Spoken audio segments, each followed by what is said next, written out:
So more now on our top story, the admission by the Saudi government that it has executed 47 people after convicting them of terror offences.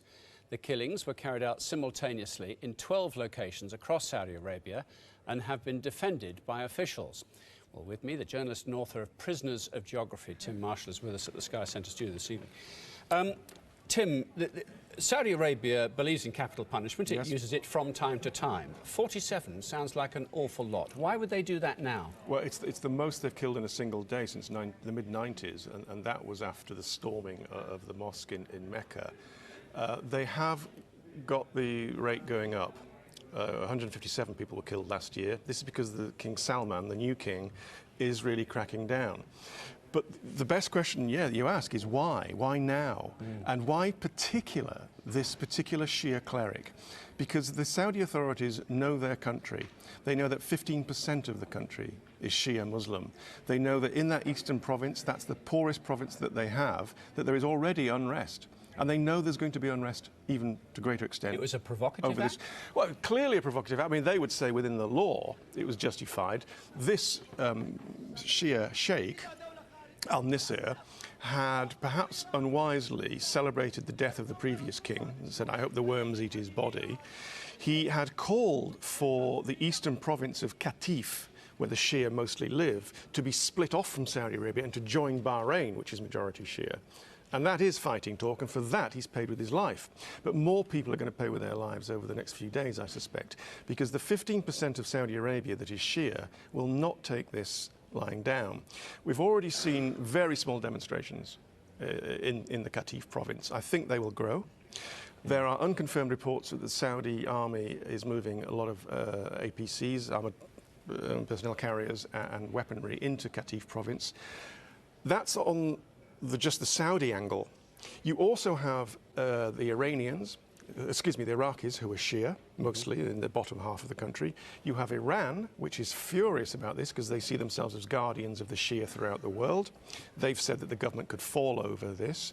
You'll have Hezbollah, which is Shia in Lebanon. All this is going to swirl around the Middle East, and I don't see how Saudi will get out of this without some degree of violence in the next few days. And just to bring in the British angle, Tim, this is a diplomatic difficulty, to put it, to understate it. Yes. Britain doesn't believe in capital punishment. We don't particularly like we don't believe it works. And yet, UK-Saudi ties are important to business and to the economic success of this country. Hugely.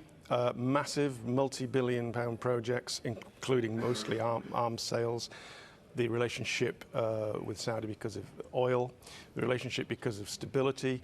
But then you hit a huge barrier, and it's the human rights barrier. Because at the very time that the United Kingdom is bombing in Syria against the barbarians of ISIS, the beheaders, who behave in that manner, an ally in the same bombing campaign is Saudi Arabia, and many of the people killed today were beheaded by sword. Some were executed by firing squad. And there is a tension, at least, in that relationship. I mean, I think we know which one will trump that. That is, you're quite right to bring it up, a domestic angle on the story, and Britain has to have a debate about its relationship with Saudi Arabia. But the thing for me to really watch for is what happens in Qatif province over the next few days. Because already some critics of the regime are saying this is so serious it could bring down the House of Saud. Yes. And that's probably an exaggeration. I think that's hyperbole. Yeah, it's probably an exaggeration. Qatif province is about 95% Shia. So you can imagine the groundswell of opinion, and that when the Sunni-dominated army goes into Qatif province to try to make sure there is no violence, they are almost there as a foreign force. I mean, that's overstating it. They're all Saudi Arabians.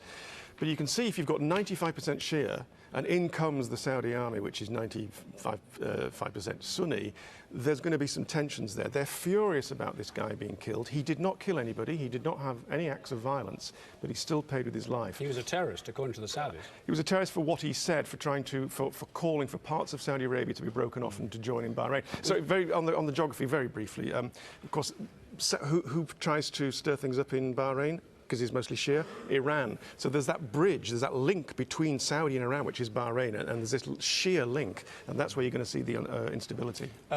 This particular cleric who has been executed, he has a nephew, I think, yes. which the British have taken a particular interest in, particularly Jeremy Corbyn, well, the Labour leader. Mr. Corbyn has... What's his fate is? Yes, Mr. Corbyn has championed him, so have the Americans, and with respect... Well, so has the Foreign Office, but with respect to the British angle on him, I think it has helped to save his life. But I think it's the Americans that have really lent on the Saudis. He's only 17. He's the nephew of the Sheikh, Nasir. He was only 17 when he was arrested. He was demonstrating. Demonstrations broke out about 2 to 3 years ago because these 95% of the Shia that live in this part of the country, it's very, very poor. There is no question whatsoever about that. They do not get the funding. They don't get the educational standards, the roads, the infrastructure. It's simply the money doesn't go there, despite that being the oil region, which is another bone of contention. So he was locked up 2 or 3 years ago and sentenced to be lashed. The Americans and the Brits have got involved. I think that's why he hasn't died today. Tim Marshall, thank you.